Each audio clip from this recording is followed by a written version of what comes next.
Bueno, Antonio, te interrumpo un minuto, pero ha sido brillante tu exposición. Nosotros hemos tenido algunas charlas también relacionadas a la neurociencia y tenemos dos especialistas, dos graduados en medicina en el grupo que han hablado, que nos han enseñado mucho. Y a mí me gustaría que ellos hablen. Uno es Benito Di Leo, que fue uno de los primeros que nos dio charlas de neurociencia, y Alicia Seltzer, que es investigadora del CONICET, graduada en medicina, bueno, con doctorados y nos ha brindado exposiciones magníficas. Entonces, más que todo le daría la palabra a ellos para que hagan el primer comentario o las primeras preguntas hacia vos, Antonio. Bueno, ellos saben mucho más que yo seguramente de neurociencia, pero de todas maneras totalmente a disposición para lo que yo pueda responder. Sí, de todas maneras, la pregunta mía inicial va a estar un poco orientado al planteo del mérito, ¿no es cierto? O sea que pareciera como que se pone en duda que el esfuerzo que se puede hacer para abrir la cabeza no, es como si se valorara poco. Y por otra parte, también hago la distinción entre lo que es el erudito y el sabio, digamos. O sea, el que está muy bien informado, pero el sabio es otra cosa. Me da esa impresión. Bueno, pero la veo a Alicia que se está... Está Alicia, Raúl, ya Sí, lista para Alicia, la sí, respuesta. sí. Bueno, muchas gracias por... estaba esperando que alguien más largara la primera piedra, pero bueno, ya que me dieron la palabra, le quería agradecer... No, una piedra muy dura, Alicia, por favor. Muy, muy interesante porque es un espacio para... nos dio pie para ordenar un poco de ideas. Hay muchas ideas en su conferencia. Usted es ingeniero, ¿verdad? Sí, yo soy ingeniero, luego hice una especialización en ingeniería clínica. Y en paralelo yo en una época de mi vida estudié psicología social. Junto con, fantástico. le digo en una época, porque en esa época yo estaba de novio con una psicóloga social, o una chica que estudiaba psicología social, y yo veía que nosotros teníamos los libros así grandes y ella la carpetita chiquitita. Yo lo leía, cuando iba al baño leía y me dice, ¿por qué no te metes a estudiar si a vos te gusta esto? Y bueno, hice la carrera con la escuela de Prisión Riviera. Y la verdad que los temas de la psicología son apasionantes. Bueno. Pero sí he visto que en realidad, por eso yo soy muy crítico de la psicología, ha pasado mucha agua bajo el puente y creo que, por más le vuelvo a repetir que me maldicen en algunas charlas que he dado, hay gente que se ha parado, se ha ido, psicólogos, ¿no? Se enojan, pero en realidad yo creo que ha pasado mucha agua bajo el puente y ya se sabe mucho acerca de cómo funciona el cerebro y no seguir teniendo al paciente meses y meses y meses en tratamiento con el psicólogo y que no avanzan y que no van a avanzar, porque la verdad la solución pasa por otro lado. Pero bueno, ese es todo un tema también para debatir en otra charla si quieren, y nos peleamos con los psicólogos. Correcto. Yo también tendría anécdotas para contarle en ese sentido, pero respetando los tiempos. Básicamente la impresión que yo tengo, tal vez con ejemplos y tratando de resumir lo que fue presentado, que dio pie a pensar.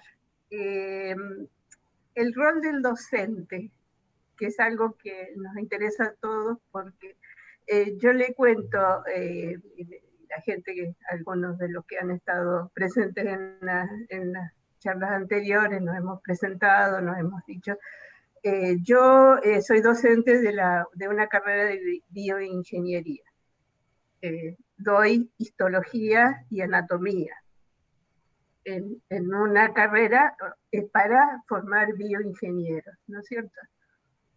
Y es un desafío muy grande porque la evolución de los tiempos, donde Cuando yo me formé, yo no soy médico, soy bioquímica, y cuando me formé esa carrera no existía. La bioingeniería es una carrera relativamente nueva. Exacto. Acá en la Se ha Argentina la bioingeniería surgido, la trajo justamente René Favaloro. Yo en eso tuve la suerte de conocerlo y él fue claro, el que trajo la carrera acá a la Argentina. claro, en el espacio de tiempo es nada, es un segundo, Claro.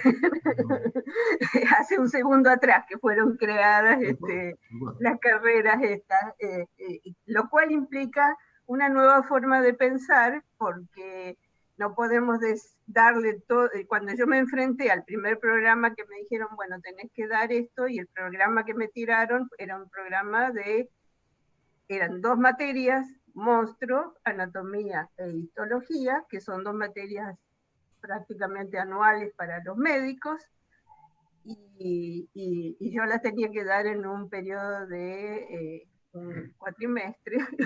Yo digo, ¿cómo hago para introducir todos estos temas en 60 horas de clase? O sea, me pareció una tarea imposible, y digo, después los chicos van a tener que cursar fisiología, y si no saben toda la anatomía, como, no sé, el profesor de fisiología se va a agarrar de los pelos, porque digo, no van a saber la mitad del cuerpo humano, no la van a conocer, porque no hay tiempo de enseñarlo completamente.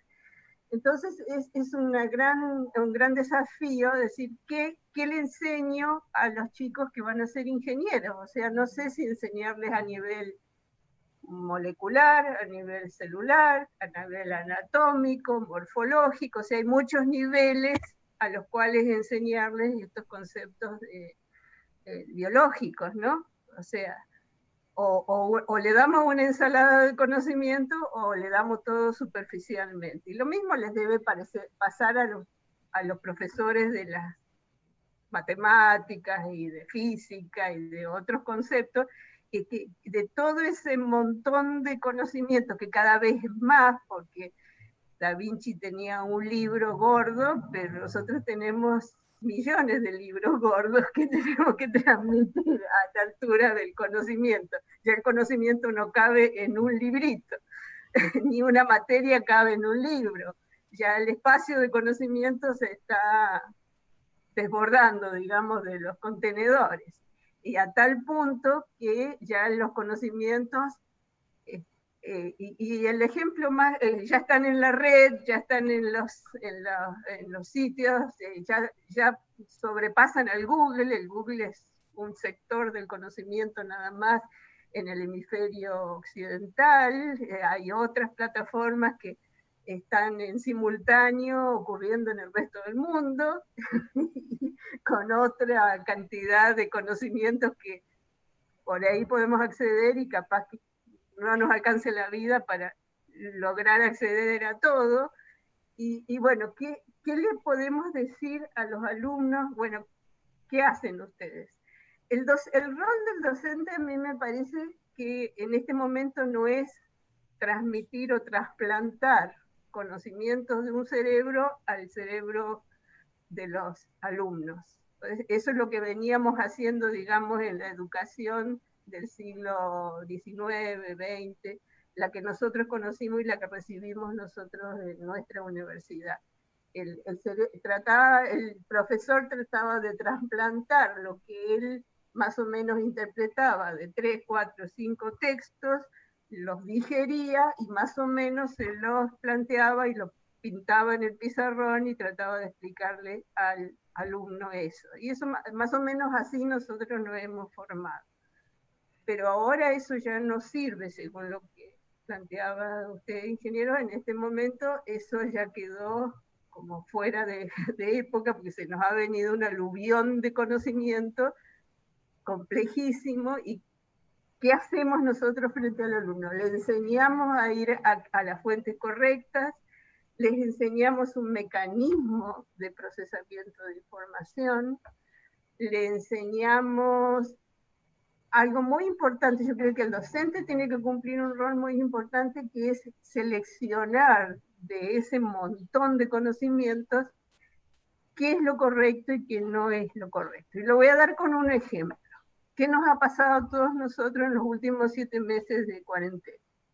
hemos estado aprendiendo todo lo que se debe saber sobre el COVID, sobre el virus. Entonces todos ahora, los 40 millones, somos todos expertos en COVID. ¿Por qué? Porque tenemos acceso a las noticias, los sitios, los informativos, las páginas web, todas nos dan una información. ¿Y qué ha pasado? ¿Somos todos más sabios? ¿Qué piensan ustedes? ¿Estamos todos llenos de sabiduría? ¿Sabemos cómo manejar la enfermedad? ¿Sabemos qué es lo correcto y qué no es lo correcto? Hemos recibido una parva de información y yo pienso que hasta entre el 80 y el 90% ha sido incorrecta, vaga, imprecisa, contradictoria. ¿Qué ha pasado? No sabemos manejar la información. ¿Y qué ahora si alguien en algún momento ahora les plantea, bueno, mañana me tiene que dar una conferencia para los alumnos, para los chicos, los de secundario, por ejemplo, o de los niveles iniciales de la universidad, y hábleme del COVID, del virus, del sistema de infección, de las vacunas, y no vamos a ser incapaces de hacerlo, porque hay puntos de vista contradictorios, hay conocimientos contradictorios y hay toda una emocionalidad. Vamos a introducir también el tema de la emoción, o sea, el conocimiento que ingresó al cerebro a través del sistema emocional. ¿Por qué? Porque le tenemos miedo, por ejemplo, a la infección. Entonces va a haber tendencias que no son adecuadas y nos va a llevar a tomar decisiones inadecuadas. Entonces, el ejemplo es este. Cualquier otro área de conocimiento, el conocimiento de cómo funciona un cohete a la luna, por ejemplo, una nave espacial, con toda la complejidad del sistema, puede modificarse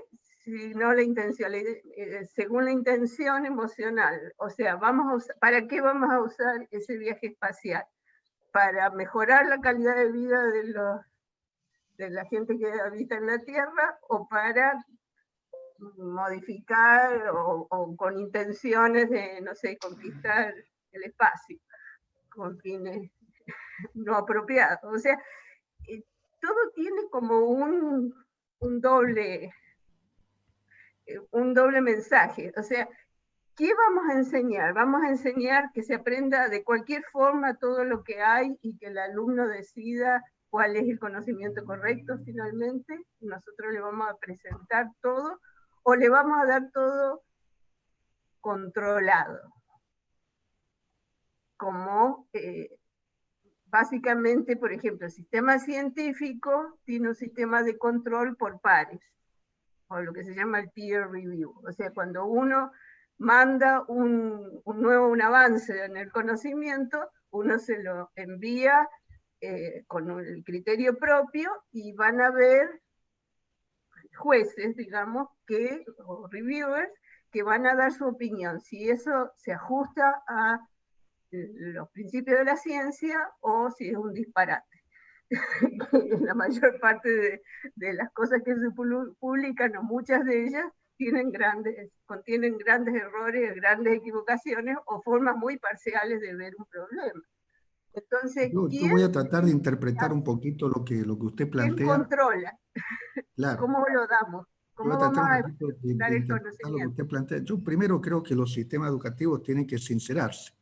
O sea, en realidad, esto que usted me dice, dar una materia que se tiene que dar en un año, darla en 6 meses o en un cuatrimestre, lo que logra es lo que genera es una gran indigestión, yo le diría intelectual, por parte de los chicos, cerebral sería mejor la palabra, por parte de los chicos, porque no está el cerebro preparado para absorber esa cantidad de información. Y así lo que pasa es que, yendo a los esquemas de memoria, usted que estudia el cerebro lo debe saber, lo que se produce es un pasaje a una memoria casi ni siquiera episódica, y dura muy poquito tiempo. El chico terminó de rendir y ya a los 10 días ya todo eso que estudió y que le dijo a usted repitiendo en el examen ya se lo olvidó. Entonces, por un lado, no desarrolla la competencia, que es lo que dice la esposa, que no me acuerdo el nombre del ruso, el dueño de, uno de los dueños de Google, que es la que maneja YouTube precisamente, y ella cuando le critican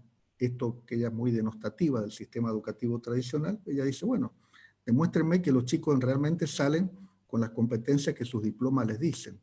Y la realidad es que no salen con esas competencias, porque si yo tomo un alumno suyo ahora, que ha rendido la materia hace un año o 6 meses, seguramente él no va a saber muchas de las cosas que usted le enseñó o que aprendió en ese momento. Entonces yo creo que por ahí hay un tema de que hay que empezar a sincerar el sistema educativo. Lo otro que yo creo con la práctica del docente, y en esto no quiero...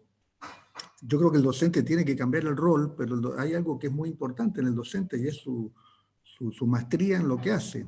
Entonces, fíjense que lo hemos dicho muy rápido en toda esta charla, pero una de las cosas importantes del docente es que él tiene que manejar muy bien su disciplina, porque para poder dar algo hay que tener un gran conocimiento de eso que está dando para poder realizar las grandes síntesis. Entonces, un gran maestro, un gran profesor, lo que hacen es eso, por un lado, y ese saber él lo tiene que tener para luego poder generar con sus alumnos esquemas de aprendizaje que sean los que le permitan al alumno desarrollar las competencias. Yo no creo que el alumno, y eso ha ocurrido mucho, y de esto Luis Acosta sabe mucho también, en la escuela secundaria cuando dicen, no, hay que dejar que los alumnos aprendan lo que quieran. No, el docente tiene que tener un saber muy experto en lo que él le está enseñando. Y por otro lado, también me parece que es muy importante que ese saber experto lo pueda volcar en clases magistrales, por ahí, que donde él hace esas grandes síntesis, y identificar cuáles son esos núcleos cognitivos que son, digamos, que no se pueden dejar de dar en su materia, ¿no? Yo creo que eso es un poco hacia lo que el sistema educativo tiene que ir tendiendo, pero esforzarse en repetir y en transmitir un programa en 6 meses, un programa que en realidad debiera darlo en 12 meses o tal vez en 2 años, me parece que hace perder muchísimo la calidad de la experiencia educativa. Eso es parte del sinceramiento, creo yo, que tiene que tener el sistema educativo. Gracias, Alicia. Ahora está Victorio Sonsoni con la mano levantada, muy ordenadito él. Adelante, Victorio. Bueno, gracias, Eduardo. Bueno, Antonio, muy interesante la charla. La verdad que me gustó mucho. Es un tema apasionante, realmente un tema que, bueno, yo desconozco todas esas cosas que has contado acerca de un poco lo que se viene, lo que se nos viene encima ahora en forma así, como un aluvión. Desconocía todas esas cosas y me parece que es importante que empecemos a manejarlo, a pensarlo y a tratar de ir no quedando tan atrás, digamos, de ir implementando en la medida de lo posible.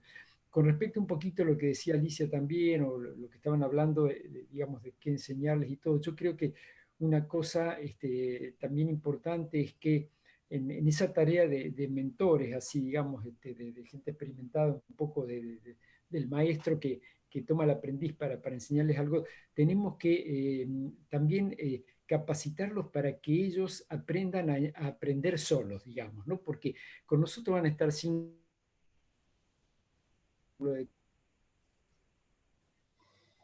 Pero dentro de 10 años la realidad que se van a encontrar va a ser muy diferente. Entonces muchas cosas que le enseñamos ahora no las van a tener que usar y van a tener que aprender solos a hacer otras cosas que ahora nosotros no conocemos que son. Entonces yo creo que lo importante es capacitarlos como para que ellos tengan la habilidad como para poder aprender solo y reaccionar frente a esas cosas. No sé qué te parece a vos, Antonio.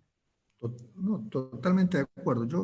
Yo en eso, Víctor, yo en eso creo que hay un motor que es muy importante en esto del aprendizaje, esa frase, viste, que se dice enseñar a aprender, todo ese tipo de cosas. Pero es algo que es muy importante, que es la motivación, el entusiasmo. Y cuando uno logra que un chico se entusiasme en la medida que uno puede lograrlo, porque tampoco uno puede lograr que alguien se entusiasme con algo que no le gusta en absoluto, muchas veces, ¿no? Pero en la medida que uno logra transmitir ese entusiasmo a los chicos van buscando canales de aprendizaje, y en esto que decía el ingeniero Recabarre más temprano, cuando uno dice que hay detrás de este tipo autodidacta, que realmente logra en algunos casos niveles impresionantes de desempeño, ¿no? En cosas inclusive a veces de alta complejidad, y uno lo que encuentra es que el tipo era un entusiasta, un apasionado de lo que hacía. Entonces, para mí el tema del concepto de huella emocional, si hay algo bonito que tiene, es que si uno lograra detectar o digamos, trabajar con los chicos desde su propia huella emocional, el acercamiento al aprendizaje, seguramente podría lograr mucho más de lo que logramos en la actualidad. Entonces vos fíjate que en muchos lugares, por ejemplo, que hablan de lo que se llaman currículas afectivas, la Universidad de Wisconsin, por ejemplo, está trabajando con eso, donde los chicos se van acercando a determinados conceptos, pero a partir de cosas que les apasionan. Esto que decía el ingeniero Cerdoch más temprano, ¿no? O sea, los chicos en un momento dado lograron o tenían o necesitaban saber acerca de una determinada transformada. Y ya el acercamiento a ese conocimiento ahí fue distinto a cuando tuvieron que aprenderlo de alguna manera, entre comillas, a prepo, en un programa que tal vez en ese momento no le interesaba. Yo creo que el armar ese sistema educativo que se viene va a estar muy basado en esto que estamos charlando, ¿no?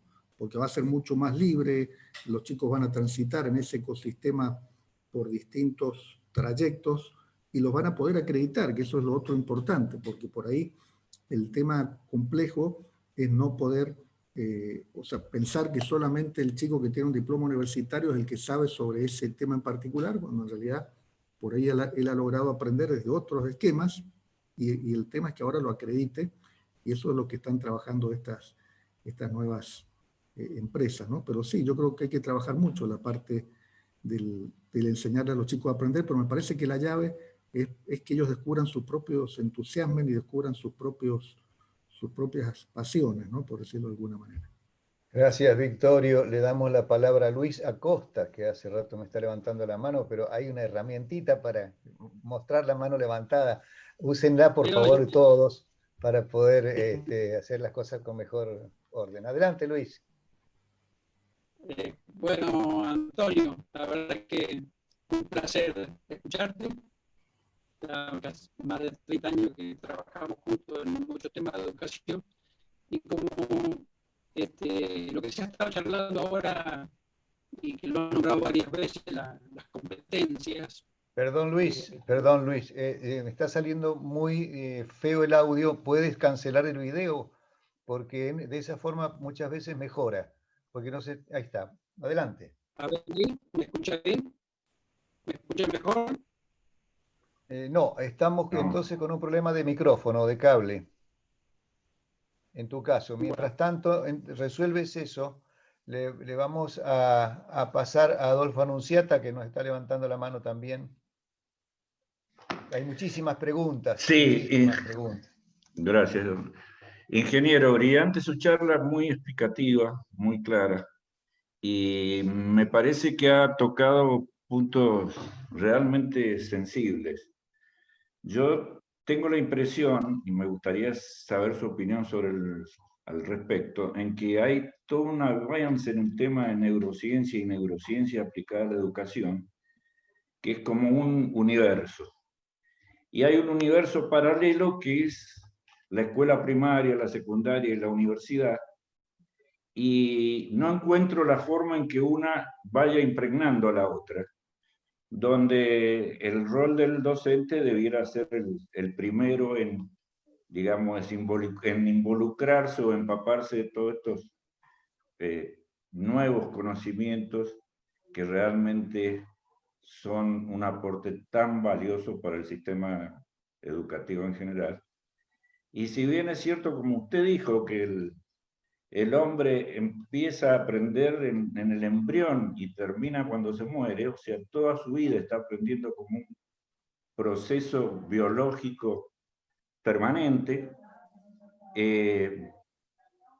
hay un sistema que es el sistema formal de educación, que es el que de alguna manera, en sus distintos niveles, va tratando de llevar este concepto de enseñanza-aprendizaje de alguna manera armónicamente. Pero, como usted dice, quedado en el tiempo prácticamente 100 años, entonces no puede acompañar al desarrollo tecnológico y científico y desarrollo humano y de globalización. Tan es así que llegamos a lo que usted bien definió como las certificaciones. Yo en mi empresa tengo gente certificada en blockchain y realmente es uno de los que sabe. Esto le genera un desafío a las universidades, porque realmente esos chicos que son súper preocupados y que tienen el espíritu del investigador adentro, encuentran ahí un canal para satisfacer sus inquietudes.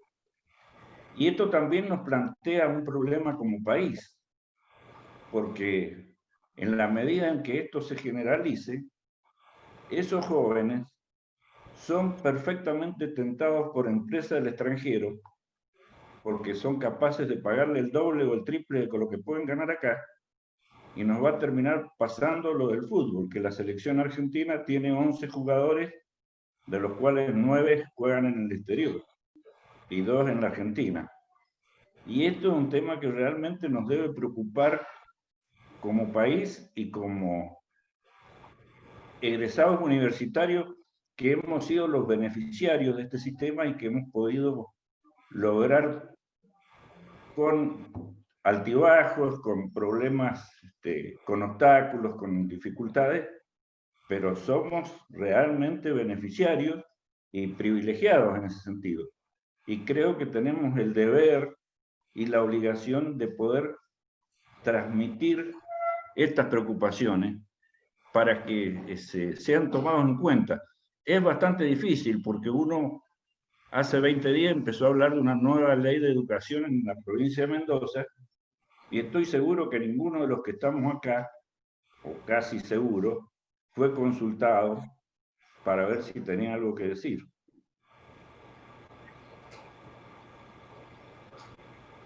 No sé cuál es su mirada al respecto. No, yo coincido realmente con un poco lo que usted plantea. Con respecto a cómo uno va logrando los cambios dentro del sistema educativo, yo creo, y eso es un poco lo que nos movilizó a hacer esto de la diplomatura, es ir empezando a formar a los docentes que se metan en estos temas y que vayan entendiendo que hay otra realidad que es distinta a la que muchas veces han aprendido en sus propios institutos de formación docente, ¿no? Como esto que yo les decía, o sea, que no se dan cuenta que las cosas han cambiado muchísimo y que cuesta mucho que estos contenidos lleguen a los institutos de formación y aún que nosotros mismos los entendamos. Yo creo que hay un autor que es Peter Drucker o Drucker, como me corrigen cuando lo digo porque es alemán, y él decía que era uno de los grandes, digamos, project management a nivel mundial. Vos seguramente, Raúl, has estudiado y has dado cosas de él. Y el tipo decía, yo he logrado poner en marcha empresas y actualizar empresas como Toyota, como General Motors, como las grandes empresas en su momento, en la década de los 80. Ahora tengo un rotundo fracaso en el sistema educativo, porque el sistema educativo es extremadamente conservador, donde se mezclan además cuestiones de carácter a veces político, como pasa mucho acá en nuestro país. Entonces lograr cambios no es un tema sencillo. Sin embargo, yo creo que como pasa siempre, por eso yo mostraba los barquitos, yo creo que las sociedades en general es difícil que se suiciden. Puede llegar a ocurrir, pero yo creo que ya la realidad va generando tanta presión que nosotros nos vamos a tener que replantear seriamente a hacer cambios, porque si no, va a ocurrir esto que vos decís, o sea, los chicos se están yendo para afuera, las empresas están buscando a talentos y esos talentos los están, digamos, metiendo en nuestros sistemas de certificación como blockchain o algún otro. Y entonces, bueno, me parece que esa realidad va a golpear mucho al orgullo universitario, como digo yo, porque a veces las universidades todavía nos seguimos creyendo que somos los mejores en tal cosa y en realidad no lo somos. Y creo que todo esto es lo que va a, como le pasa a uno en la vida. A veces los golpes te van haciendo despertar y ver otras realidades. Entonces me parece que este es un proceso que es inevitable y que se va a ir dando. No hay que desesperarse, pero sí me parece que hay que actuar. Y bueno, yo en eso creo que ustedes también como Ateneo tienen un rol muy importante en ir difundiendo estas cosas, en ir viendo cómo esto se puede ir haciendo y haciendo, digamos, transversal a toda la sociedad, porque es una discusión que hay que dar. Y con respecto a la ley de educación, yo la verdad creo que en general, como les decía, yo soy muy escéptico cuando desde la política se abordan algunos temas, porque ahí lo que se privilegia mucho es precisamente el conteo de los porotos y el trabajo político, y gremial en muchos casos, ¿no? Pero no sé si realmente refleja la ley de educación. Yo creo que no refleja esto que estamos diciendo. Esto que estamos diciendo creo que no lo refleja.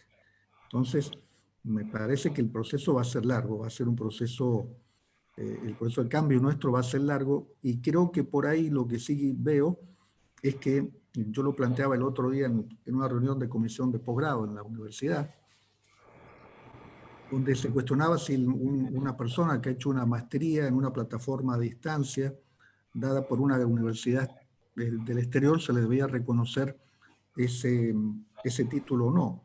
Y yo lo decía de esta manera: yo creo que lo único que contiene hoy a la gran masa de nuestros alumnos a que no vayan a tomar los cursos de Harvard o del MIT o de otras instituciones que realmente son de un nivel impresionante, con producciones de muy buen nivel, es el tema del idioma. Pero una vez que la barrera del idioma, que ya las nuevas generaciones la van venciendo poco a poco, hasta por ellos mismos, ¿no? Aprendiendo hasta por ellos mismos, sin siquiera ir a aprender inglés a un instituto. Me parece que ahí en la universidad nos vamos a tener que plantear seriamente para qué estamos, ¿no? Porque el nivel de esos cursos realmente es muy bueno, y yo no creo que tengamos argumentos para decirle a un chico: mira, este curso que tomaste en la plataforma edX de Harvard no te lo vamos a reconocer, cuando en realidad él haya aprendido muchísimo más que lo que podríamos haberle dado tal vez nosotros en nuestra aula. Entonces, se van a generar debates por lo menos muy interesantes en cuanto a todas estas cosas que van a empezar a ocurrir.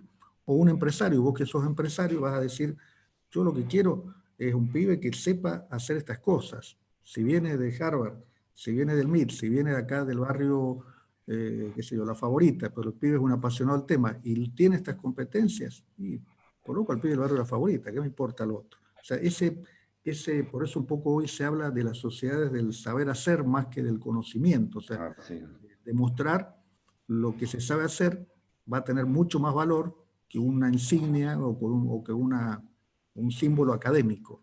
Eso es un poco lo que yo estoy planteando, y creo que es lo que se viene con esto de los ecosistemas educativos, ¿no? Un poco están planteando esto, y ya hay experiencias muy avanzadas en Estados Unidos. A mí me llamó la atención la Rusia en particular, Moscú, que está haciendo experiencias en este tipo, y la verdad que los resultados que tienen son muy buenos, porque además logran recuperar digamos, de la calle o de no hacer nada muchos chicos que no toleran el sistema educativo tradicional, pero sí toleran estudiar lo que a ellos les gusta, nada más. Entonces, en eso son buenos. Ahora, capaz que estudiando una materia o todas las materias que pide el sistema educativo no son buenos porque no les gusta y no lo hacen. Pero en lo que les gusta son buenos, entonces los recuperan, ¿no? Es una estrategia de recuperación social también bastante interesante. Perdóname, Antonio. Muchas gracias. Pará, que quiero antes que se aleje el tema que mencionó Antonio, que se refiere a Peter Drucker o Peter Drucker. De las dos formas se puede decir, porque él es de nacimiento, es austríaco, o sea, de Austria. Entonces allá se le llama Peter Drucker. Pero él desarrolló gran parte de su carrera profesional en Estados Unidos. Y allá en Estados Unidos le llamaban Peter Drucker. ¿Qué pasa con este hombre? En administración es un personaje importantísimo. Y los libros, yo leí bastante de él, son interesantísimos. Pero había algo que quiero comentarlo para que lo tengamos en cuenta y que se aparta un poco de lo tradicional. A él le hicieron en Claremont, en el área de Los Ángeles, en el college de Claremont, como si fuera un edificio especialmente para él, que le ponían el nombre de ese edificio de él, y él daba clases ahí. Y las clases que daba, las daba sentado, permanentemente sentado. Cosa que a veces yo he visto acá que se critica mucho. Pero los conceptos que daba eran extraordinarios y tan sintético y tan sabio que estuviera sentado, parado o andando en bicicleta, era fantástico. Entonces, a veces creo que tenemos que pensar en todo el abanico de posibilidades y cómo es la mejor manera de enseñar y que aprendan más, ¿no? Por eso yo te decía, Raúl, el tema de la master, esto que vos decís en Estados Unidos le llaman la masterclass. ¿Qué son? Son tipos que tienen un conocimiento impresionante y por lo tanto un gran poder de síntesis de algo, y pueden estar sentados, parados o como vos querás, que cuando lo escuchás decís, la verdad que este tipo me hace una síntesis en la cabeza que solo la puede hacer un maestro. Por eso yo no creo que haya que ser piñón fijo tampoco para dar la clase, digo, ser un payaso o volver loco al alumnado en esos términos, porque cuando uno tiene a alguien que tiene un dominio de una disciplina, mira, yo digo, como un tipo que ejecuta un instrumento con maestría, te das cuenta, lo ves, y la verdad que este tipo es un maestro. Bueno, eso yo creo que no se va a perder, sino que todo lo contrario, la gran posibilidad va a ser que podrías hoy tener a Peter Drucker en tu computadora viendo esa clase, no en ese edificio que vos decís, sino en todo el mundo. Y eso es lo que la tecnología hoy está haciendo como algo impresionante. Por eso dicen, el acceso a la información ahora ya no es tanto el problema. Ahora el problema es qué haces con todo eso que aprendiste de él. Y ahí es donde está el sistema educativo que es tan resistivo que vemos que pasa un año, otro, y hacemos lo mismo, ¿no? Y es la única disciplina en la cual tal vez una persona, como siempre dicen muchos autores, puede resucitar un docente de hace 200 años de antigüedad y puede dar las clases sin demasiado problema. En cambio, un cirujano, un ingeniero o cualquier otra disciplina que se te ocurra, hasta un peluquero, cualquier cosa que se te ocurra, ya ha cambiado mucho y tiene que actualizarse. Los docentes hemos cambiado la tiza por el marcador y el pizarrón de madera por el pizarrón sintético, pero eso es lo que hay que tratar de lograr, otro esquema, ¿no? Ahora, yo coincido con vos que no se trata, cuando uno dice los nuevos modelos educativos y todo esto, yo creo que algo que va a ser irreemplazable por la tecnología son esas mentes geniales y con ese pensamiento sistémico que te logran generar esa síntesis y a partir de ahí la creatividad, ¿no? Eso sin duda es irreemplazable. Gracias, Antonio. Está Alberto Salaz hace rato esperando. Tato, adelante. Bueno, Con tu... en primer lugar, Antonio, le agradezco mucho toda la información y el conocimiento que me ha brindado. Yo había pensado que digamos, la solución de la enseñanza en nuestras universidades, en primer lugar, parte de los docentes universitarios. Es como nosotros tenemos o perseguimos, la sociedad humana persigue la Internet de todas las cosas. Es decir, el conocimiento omnipotente de la ciencia. El tema está en que el hombre cómo usa y cómo se para frente a la Internet de todas las cosas. Yo creo que la solución del tema de nuestra enseñanza se basa en primer lugar en el profesor, en los docentes. Por eso creo que es fundamental difundir estas técnicas que usted ha demostrado, o por lo menos me demuestra que las conoce y que las domina con mucha profundidad. No tengo más que decir y reiterar mi agradecimiento por todo lo que nos enseña. Un aplauso para ustedes. Bueno, le agradezco las palabras, pero en realidad compartir para mí con ustedes, como les dije, es un placer.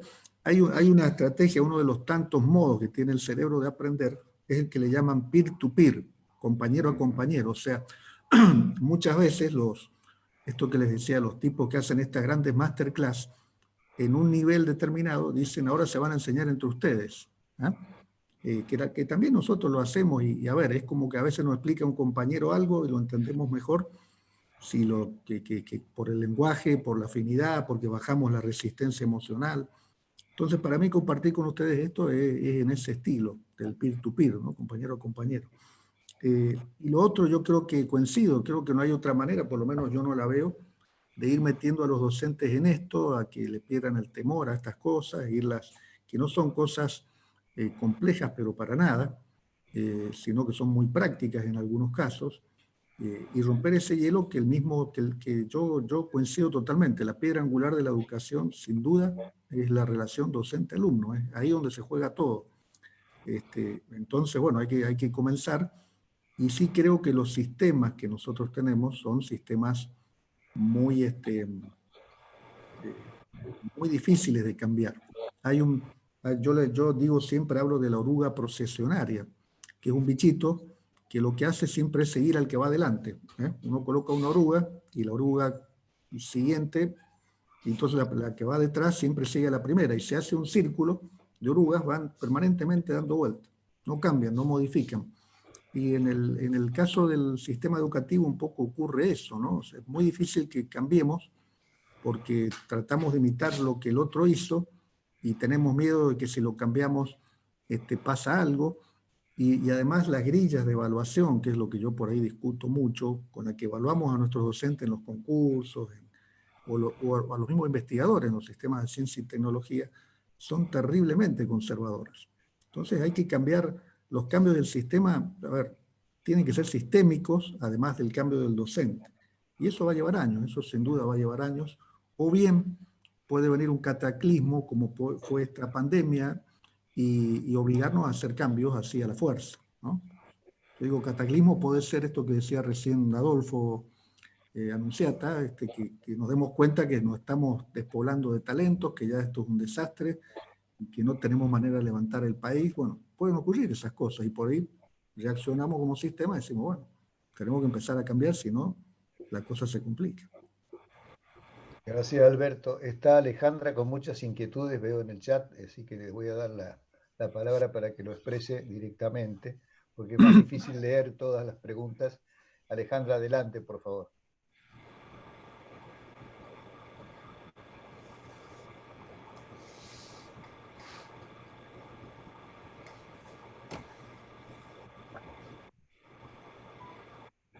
Alejandra, ¿estás?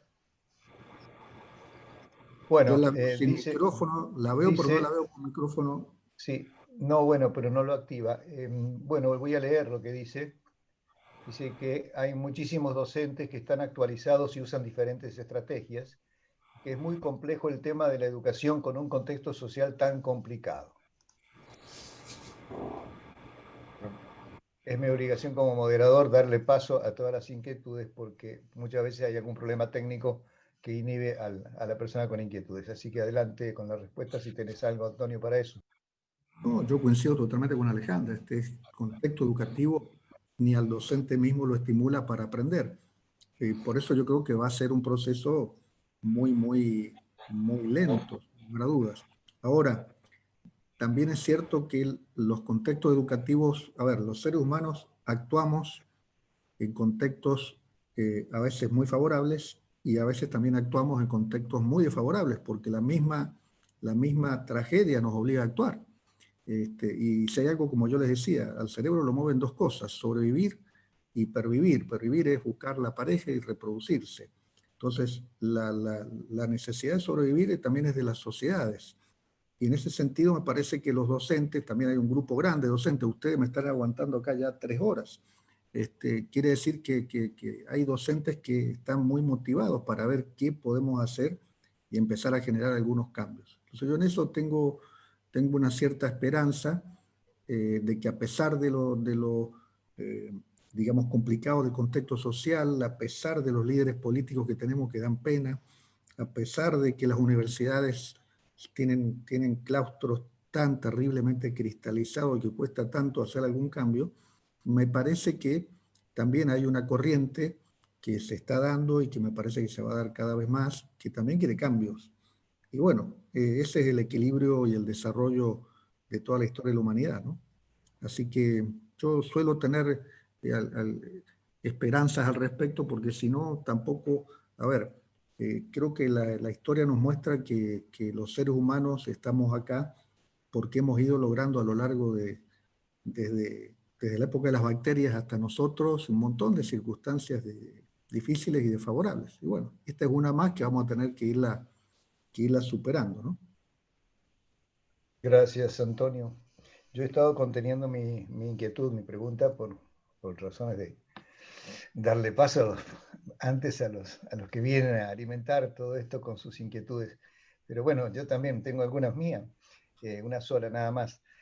Antonio, como todo método de contrastación, por decirlo de alguna manera, o de medición, nosotros que estamos acostumbrados a eso, en algún momento hay una instancia en la que tendremos que evaluar para ver si se ha adquirido la destreza para otorgar una insignia, etc. Esos mecanismos, no te pido que me des cuál es, porque esto está todavía, creo, bastante prematuro, pero tendrán la posibilidad de hacer una contrastación del mecanismo de evaluación para que después, digamos, lo que estamos midiendo, lo estamos midiendo con algo que mide bien. Mira, yo te voy a ir, si querés, desde lo más general a lo más particular. Con respecto a esto que estamos hablando, en realidad ya hay varios sistemas educativos en el mundo que no por casualidad son los que salen en los primeros lugares de las pruebas PISA en general. La prueba PISA, ya, para los que no saben, es una prueba internacional sobre educación que digamos, abarca a todos los países. Argentina se retiró inclusive de esa prueba hace algunos años atrás. Pero los primeros países, los que salen puntuados generalmente primeros, como Nueva Zelanda, los países nórdicos en general, varios países varios estados de Estados Unidos, como California o algunos otros estados, han puesto en marcha muchas de estas cosas que nosotros decimos. O sea, la han incluido en su propia currícula. Por ejemplo, en California, muchas escuelas, ustedes saben que allá no hay un sistema educativo hegemónico como el nuestro, sino que las escuelas tienen como más chances de colocar innovación. Entonces ellos trabajan mucho el problema de la regulación emocional y trabajan mucho con los chicos en pequeñas micro sesiones de 10, 15 minutos cada 2 horas en clase, y ellos han verificado y han demostrado que trabajando eso, el rendimiento intelectual de los chicos aumenta muchísimo. En Suecia, por ejemplo, algo muy curioso es que los chicos no van todos los días a la escuela. Estoy hablando de antes de la pandemia, ¿no? No van todos los días a la escuela, no llevan tareas para la casa. La escuela dura apenas 4 horas, no tienen escuelas de turno completo, y los pibes tienen niveles de aprendizaje que lo hacen estar hoy en el primer lugar a nivel mundial. Entonces uno dice, en realidad, ¿qué es lo que está pasando ahí? Y estas escuelas están trabajando con esquemas de tecnología afectiva, donde la parte afectiva, la parte de esto de trabajar sobre la huella emocional, es muy, muy importante. O sea, no es la cuestión de meter contenido. Y evidentemente las pruebas PISA, después cuando los evalúan, los pibes salen primeros en el mundo, uno de los primeros. Evidentemente quiere decir que en cuanto a la evaluación tienen sus resultados. Y Nueva Zelanda, que es un país donde tienen la educación pública, toda la educación es pública, muy semejante a la nuestra, tiene un esquema bastante parecido a los nórdicos, donde los chicos no pasan el estrés que pasan tal vez en otros países orientales, sino que tienen un esquema de mucho compromiso, donde el docente es una persona que, aparte de estar muy bien paga, tiene que cumplir una cantidad de estándares muy importantes para lograr el lugar, el puesto más ambicionado tal vez por un profesional allá es ser docente. y entonces ellos tienen un sistema de educación pública de muy alto rendimiento, lo que quiere decir que no porque algo sea público tiene que ser de mala calidad. Entonces, yo digo, si la pregunta tuya, a ver si la interpreto bien, es si estos sistemas han sido evaluados, ya están en proceso de evaluación, y lo que están demostrando es que están dando muy buenos resultados en muy poco tiempo, porque yo creo que es algo, a ver, el buen resultado me parece que es algo lógico. Si uno, esto es como el deporte, si uno logra ir juntando, que es lo que hacen la gente que hace deporte de alto rendimiento, el funcionamiento fisiológico con la práctica de la disciplina, y la cosa va a andar mucho mejor que si uno hace las cosas mal. Entonces, por un lado, esto yo creo que va en camino a tener su demostración científica, por más que en realidad, como yo les decía, no hay un corpus de neurociencia educacional como sí lo hay de la pedagogía tradicional. Ahora, el problema es que, fíjense, como yo digo, lo curioso, de la pedagogía tradicional tenemos un cuerpo cognitivo de muchísimos años, pero ya está desactualizado. Y de esto tenemos todavía que empezar a navegar y aprender mucho y reentrenar a miles de docentes, lo que va a costar muchísimo tiempo. No sé si esa era tu pregunta, Eduardo. Sí, es suficiente para mí, está bien, después podemos seguir profundizando, pero realmente la repregunta no cabría y me es suficiente para haberme orientado en el sentido. Le damos la palabra ahora a Armando Recabarren, que hace rato me preguntó si podía tomar el micrófono. Adelante, Armando. Gracias, Eduardo. Bueno, nuevamente, Antonio, gratamente sorprendido. Y bueno, comparto, me gustaría tomar la atribución en este momento de preguntarles si a partir de la pandemia tienen ustedes el grupo de diplomatura, algún momento que toman un café y se admiten invitados extranjeros a conversar con ustedes. No, pero totalmente, ingeniero. En realidad la diplomatura arranca el año que viene, pero el grupo yo le cuento una cuestión como anecdótica, recién lo planteaba Luis Acosta. Somos un grupo que se ha ido formando con los años, donde trabaja gente en todas las áreas, tanto orientada a la neurotecnología como a la neurociencia. Hay psiquiatras, hay neuropsiquiatras, hay gente de distintas disciplinas y con un muy buen contacto, con un entramado muy bueno con la gente que más sabe, que es la gente de estos laboratorios o estos sistemas educativos de afuera, como yo les decía. Así que desde ya, ingeniero, que cualquier reunión que tengamos o cualquier cuestión, por supuesto, es bienvenido.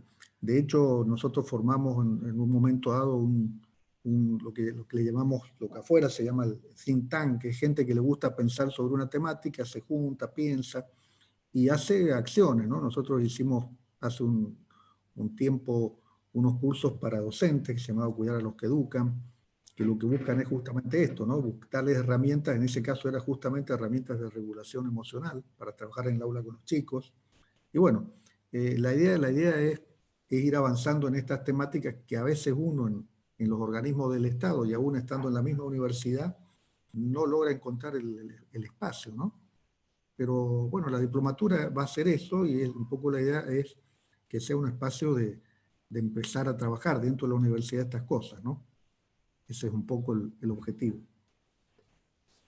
Claro, la idea que se me ha despertado al escucharlo a ustedes de que ya hay gente trabajando en esto es bien importante porque estamos muy atrasados y es muy sólido lo ya establecido para admitir todo esto que usted ha planteado, que es toda una revolución. Y una revolución que hay que hacerla a la velocidad de las computadoras que van por el ascensor y todo este sistema tan pesado va por la escalera. Así que me parece muy interesante el tema de pasar al pensar y al saber, porque es donde está la gran cuestión a resolver. La robótica nos está robando los puestos de trabajo para todo el mundo, de manera que todo el mundo puede llegar a tener el placer de vivir sin trabajar si le pagamos, porque los robots trabajan y han creado la riqueza que hace falta en el país para que una sociedad sobreviva. Pero eso tiene que ver con el modelo económico que está en vigencia, que a partir de lo que nos avisa el mismo Netflix en sus películas y demás, corre serio riesgo. Y siempre sigo creyendo que es la universidad la que tiene que ser el cerebro de un país. y en este momento nuestra universidad me da la impresión que no está en condiciones de asumir el desafío. Sin embargo, su charla me ha devuelto la confianza y lo vuelvo a felicitar. Me quedo muy tranquilo, me quedo muy satisfecho. Hay gente Gracias, que está, Armando. como decía Gracias. recién, como estaba Gracias. diciendo recién Raúl Pía, hay gente que es sabia y no erudita. Gracias, muy amable. Gracias. Raúl, te dejo. A mí lo que más me preocupa, tomando las palabras suyas, es que es tal cual usted lo acaba de decir. Afuera uno está viendo que esto lo están haciendo, lo están poniendo en práctica, y acá ni siquiera nos sentamos a charlar del tema. Entonces eso es lo que a mí más me preocupa, que vamos perdiendo un tren que, como usted bien dijo, va a una velocidad terrible, ¿no? Y eso sí es lo más, tal vez a mí lo que me tiene más preocupado, ¿no? Además de todo lo que implica para nuestras propias familias, porque los chicos se van afuera, las familias se desmembran, cosas realmente muy tristes. Perdóname, Antonio, quiero hacerte una pregunta tonta. Pero no hay pregunta tonta, Raúl. Bueno, pero ¿sabés qué me llama la atención? Veo dos cosas. Que mi nieto, desde los 6 a los 8 años que tiene ahora, es extraordinario cómo maneja todos los instrumentos tecnológicos, digamos, teléfono, computadora y demás. Y yo tengo amigos que es como si tuvieran una resistencia mental, que ni siquiera se meten a contestar un email, un correo electrónico. Y entonces veo que hay una barrera mental. Desde el punto de vista de la neurociencia, esas barreras mentales, que también creo que se producían a veces cuando uno tenía que rendir una materia con un profesor muy difícil, y en el momento de rendir no se acordaba nada. A mí me parece que son bloqueos mentales, y me gustaría saber si hay algún proceso conocido en el cerebro que explique estas dos situaciones. Mira, yo un poco tengo una opinión personal, y tal vez no solo personal, sino más científica. En general, esta historia de los chicos nativos digitales, justamente lo único que rompe es esto que vos decís, y es el tema de la barrera emocional. Porque los chicos, naturalmente, ellos agarran el teléfono celular, empiezan a apretar los botones y logran la destreza, que yo le llamo es una destreza de monito. ¿Está bien? El error nuestro de los adultos es creer que por eso ellos son más inteligentes que nosotros. Pero yo te pongo este ejemplo. O sea, si vos traes a Leonardo da Vinci hoy, y el tipo no te manejaría en absoluto todos los grandes programas de plástica, de Photoshop, o todo lo que tenés hoy para hacer arte digital, pero vos crees que un pibe que lo manejara el arte digital sería más inteligente que él. Sin lugar a dudas, no. Entonces yo creo que coincido con vos que el gran temor de los docentes a la tecnología no fue a la tecnología, fue al ridículo. Porque cuando uno está aprendiendo, como cualquier cosa que uno hace, que está empezando a aprender, comete errores y hace el ridículo. Entonces la maestra que ve la computadora y tiene pánico a apretar las teclas y dice, no, a ver si se rompe, y capaz que aprieto acá y explota. No es que el chico sepa mucho más que ella. El chico no tiene esa barrera que vos lo describiste perfectamente bien.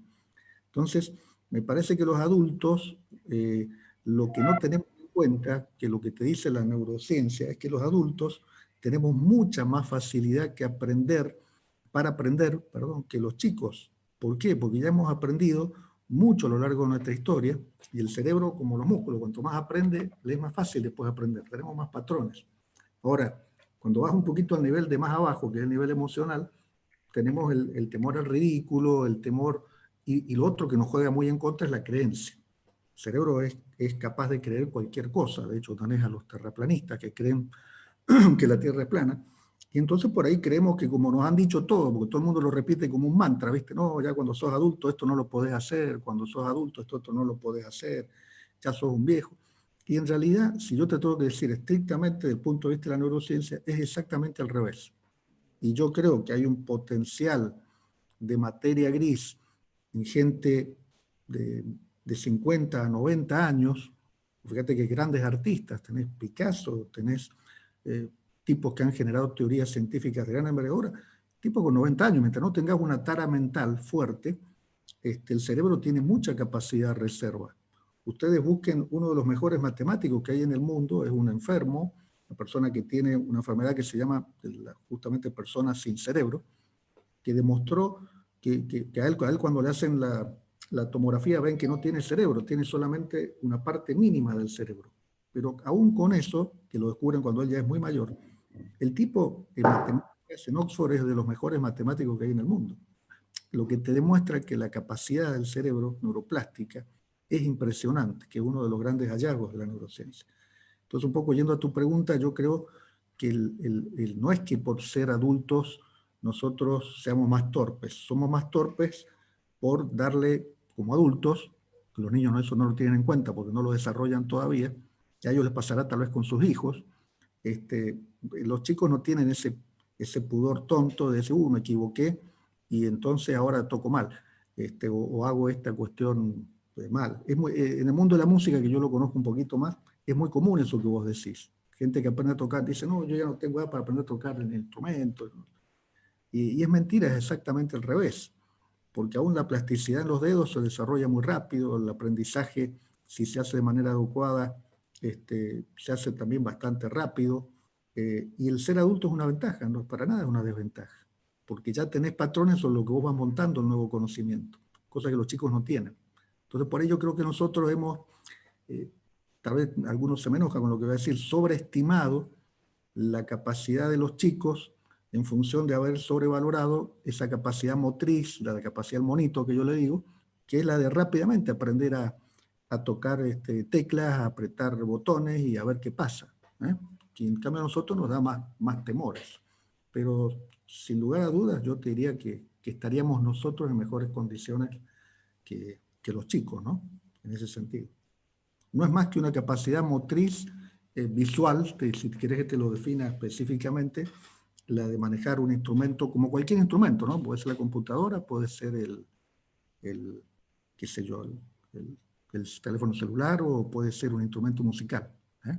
Entonces, te repito, no es una capacidad que pueda ser más complicada. Bueno, veo que la cámara mía tiene algunos problemillas ahí, pero no es que haya desaparecido. Ustedes me siguen escuchando, ¿no? Sí. Parece el hombre invisible. El hombre invisible. Estoy. Lo importante es que estoy. Has querido mostrar todos los libros que tenés, eso es importante. No, es que tengo un problema de foco de la cámara y bueno, ya lo vamos a arreglar. Es virtud de la neurociencia propia tuya. Realmente me partiste la cabeza con eso del ecosistema, te quería decir. Francamente, eso es más, me produjo un chichón en el pecho porque me empecé a golpear el pecho y digo, ¿cómo no se nos ocurrió antes esto?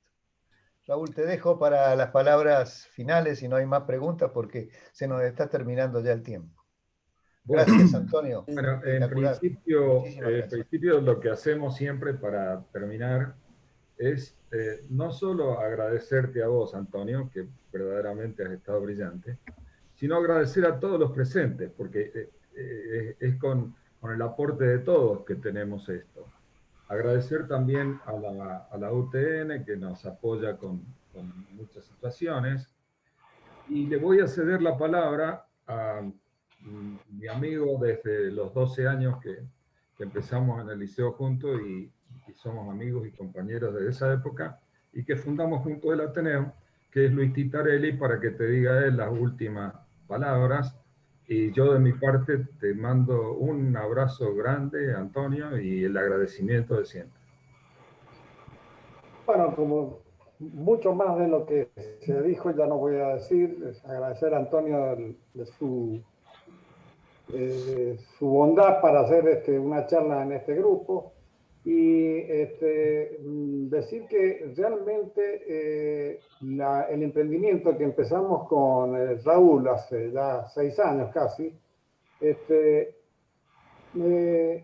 digamos, coincide un poco con lo que Antonio ha estado manifestando, que es el deseo de aprender, un deseo de aprender que no tiene nada que ver con la edad. Y la otra cosa con la que coincido con él, con Antonio es que cuando uno tiene una pasión por algo, y me encanta la matemática, es mucho más fácil aprender ahora. A mí me ha resultado mucho más fácil estudiar en libros de matemáticas, que cada tanto me pongo, que cuando estuve en la universidad. No sé, debe ser porque ahora sí sé para qué sirve eso, que en aquel entonces probablemente nadie me dijo para qué servía. Bueno. Además tenés el cerebro mucho más desarrollado ahora. Perdón, digo, además tenés el cerebro mucho más desarrollado, aunque no lo creas, que tenés el cerebro mucho más desarrollado ahora que en aquella época, más maduro. Entonces tu capacidad de abstracción, sin lugar a dudas, es mucho más fácil. ¿Eh? Perdón, Antonio, ¿le dijiste más maduro o más duro? No, más maduro. Más duro. Bueno. Maduro en el sentido de madurar. El cerebro como una fruta tiene su tiempo de maduración. Bueno. Esto me parece que es lo que ha ocurrido. Me quedo tranquilo. Creo que el grupo está evolucionando bien. Nos estamos preocupando mucho los que tenemos, digamos, los fundadores y los que se han adosado a la parte directiva, digamos, del grupo, que estamos llevando esto adelante, y la prueba está que hoy han habido 40 personas que han llegado en algunos momentos a 100, y que estamos haciendo, para comunicarles, un estudio con Jorge Vargas, un estudio de cómo mejorar. Así que yo conmino a toda la gente que ha presenciado y que se le ha hecho habitual llegar a hacer presencia, digamos, en este grupo, que nos acerque sus inquietudes o sus ideas o las cosas que podemos corregir, porque realmente estamos tomando un vuelo en alguna medida, y me encantó que Antonio, que es una persona, digamos, que está en la universidad y está en el tema del aprendizaje, que nos valore, digamos, bastante, y que haya notado la evolución que ha tenido este grupo. Así que, más que eso, agradecer a Antonio, agradecer a Eduardo y a Raúl, que me hacen hablar a veces, porque yo soy muy parco, no soy especialista en eso. Así que les doy las gracias, y desde ya acá estamos. Vamos para adelante, y muy bienvenidos a todos. Bueno, un aplauso.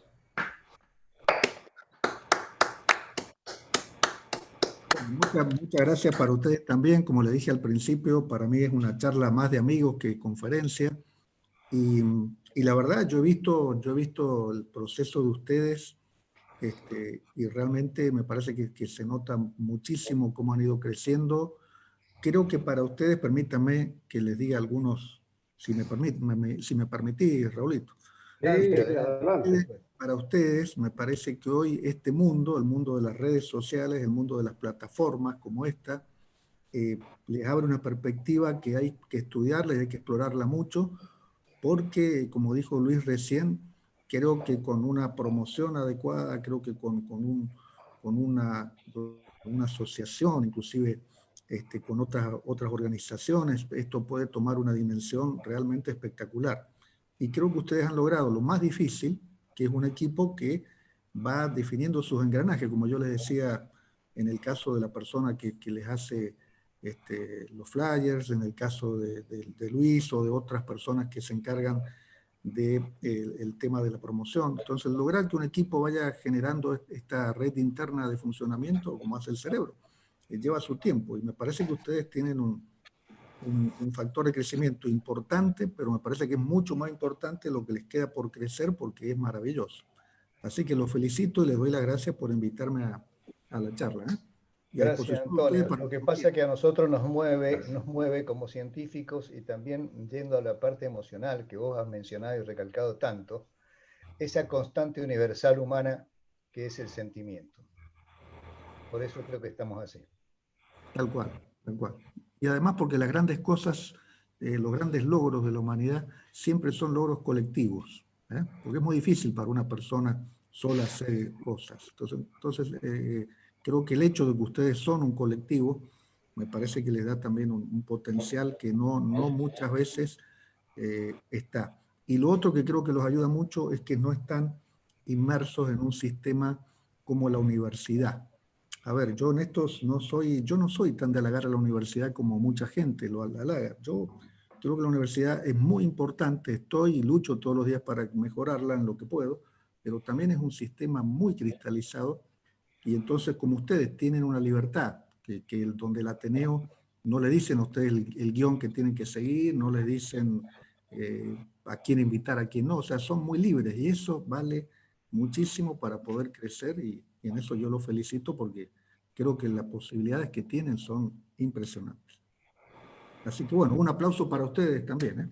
Gracias. Gracias, muchas gracias. Muy bien. Muchas gracias. Escuchar 2 horas y media a alguien, pero veo que hemos estado. Bueno, chao chicos. Gracias. Chao. Cuídense mucho. Buen fin de semana para todos. Igualmente. Igualmente, hasta el viernes que viene. Gracias igualmente. Buen fin de semana. Y a cuidarse mucho.